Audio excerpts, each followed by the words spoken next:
Magandang araw Pilipinas, narito na ang 2D at Square Chess or 3D Lotto 2 p.m. draw, January 17, 2025. Ito ang resulta ng 2D Lotto. 31, 20, in exact order.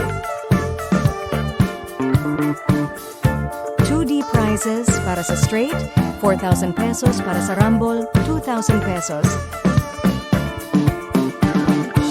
Ito ang resulta ng Square Chess o 3D Lotto.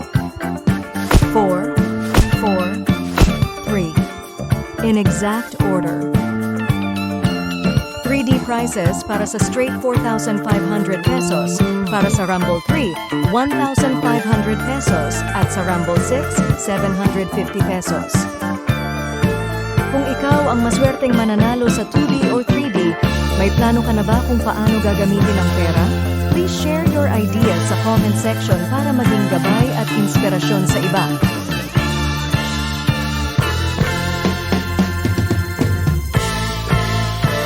Huwag kalimutang mag-like and subscribe. Magandang hapon at maraming salamat Pilipinas.